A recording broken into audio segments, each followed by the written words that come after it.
So my video today is one that you guys seem to quite enjoy from the GTX 560 Ti launch. So I've got a GTX 550 Ti and I am running Crysis in DirectX 10 mode, and what I'm going to be doing is I'm going to be comparing the playable settings and the image quality that I can get on a GTX 550 Ti versus what that kind of a price would have bought you a few years ago, which is a GeForce 8600 GTS or 8600 GT. So I'm going to go to my image quality compare save game, and I'm going to load this up and show you guys what I was able to achieve with the...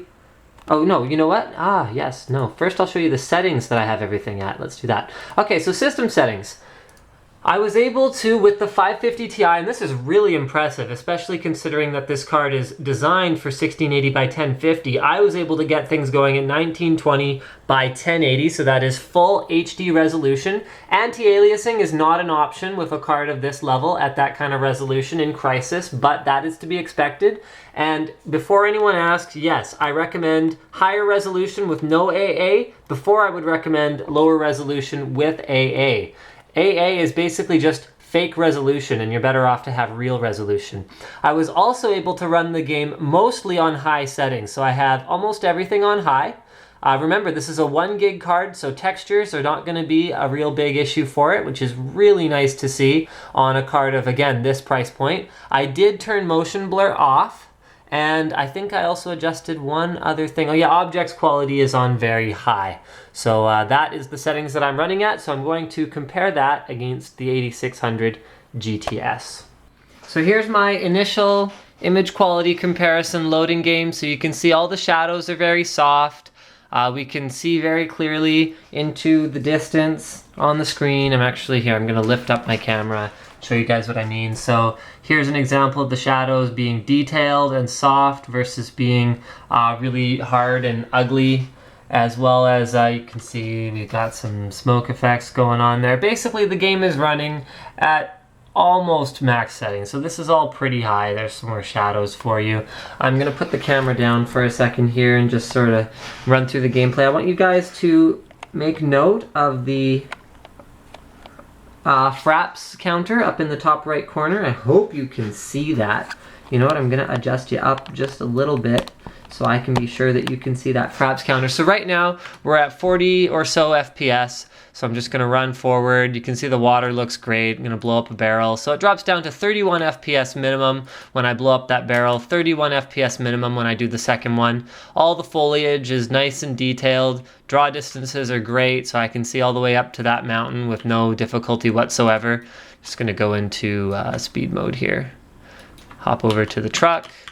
And I'm just going to do a little gameplay sequence with you guys so that you can also get a feel for what the lowest frame rate will be during our gameplay sequence. So my objective when I'm running a game is not to run at 30 FPS, but to have my lowest dips to be 30 FPS or higher. That's usually what I'm trying to achieve. So here I'm just going to go up this little hill in my Jeep here. You can see we're still running at about 35 FPS, and now we're headed into a combat scenario here where hopefully I won't die. I'm running on easy just so that there's not much risk of that, because the point of this demo isn't how good is Linus at video games. The point is how good is the video card we're talking about at video games. So the frag grenades, where did they go? Yes, frag grenades. Okay, so let's wait for that truck to show up. We're still running it. We're running at about 40 FPS with no characters on the screen, and at about 30 FPS with lots of characters running around all over the screen. So we're at 33 right now. We're in the foliage. We're gonna kill this guy, and then hopefully that stupid Jeep's gonna come. There it is. Okay, so now we're gonna try and blow up that Jeep. Boom. Okay, so yeah, you can see it actually didn't drop. Oh, no, I didn't get it. Shoot. There we go. So 26 at the absolute lowest when we're blowing up a Jeep and it's right in front of us, and still very playable at that kind of a frame rate. So now let's go back and run the 8600 GTS in place of the GTX 550 Ti. So before I show you guys what we're able to achieve with the 8600 GTS, why don't I show you how it runs at the same image quality settings.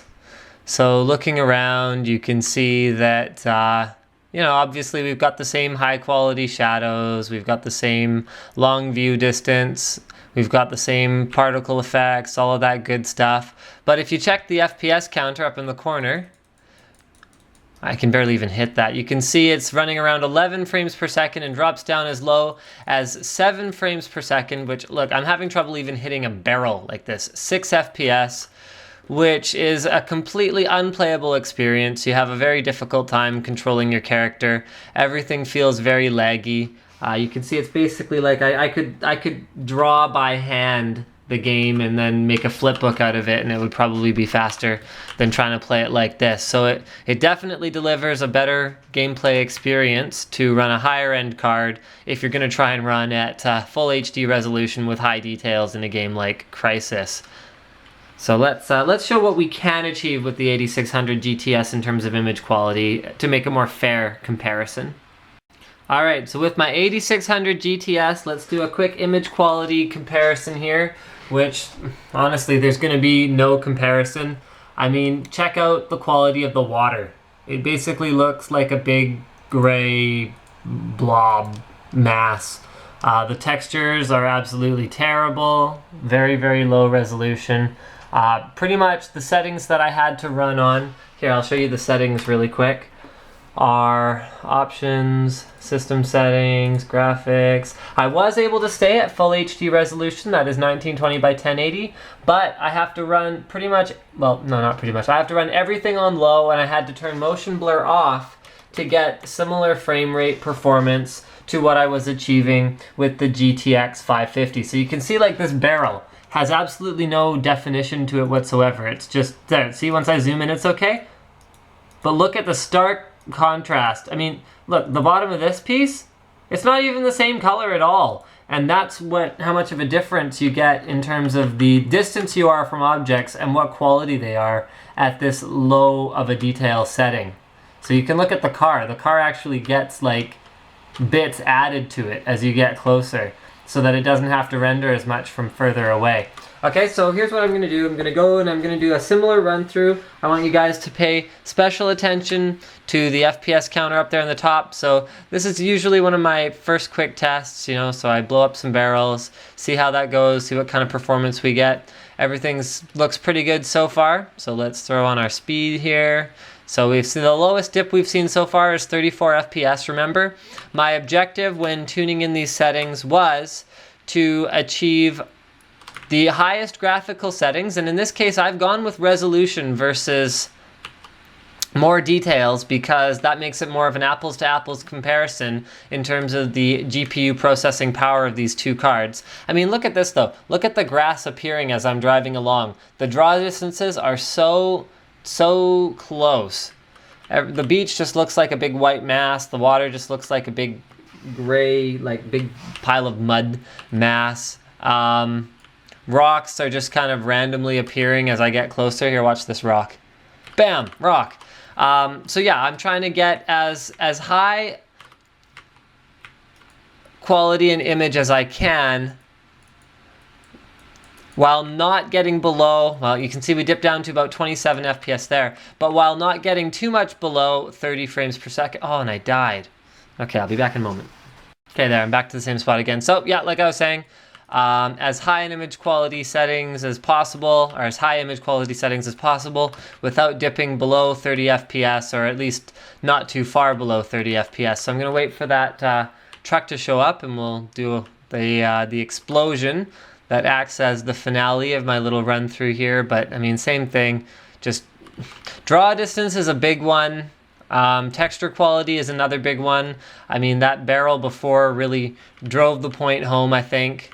Here comes a grenade. So boom, explosion, dips us down to about 30 FPS and I'm dead. But that was pretty much all I wanted to say. So there's the 8600 GTS super clocked on my test bench. Thank you for checking out this little comparison between the GTX 550 Ti and its several-year-old counterpart. So if you were thinking about upgrading from an older DirectX 10 level GPU to a newer DirectX 11 one, hopefully this video gives you some idea of the image quality that you're missing. Don't forget to subscribe to Linus Tech Tips for more reviews, unboxings, and other computer videos.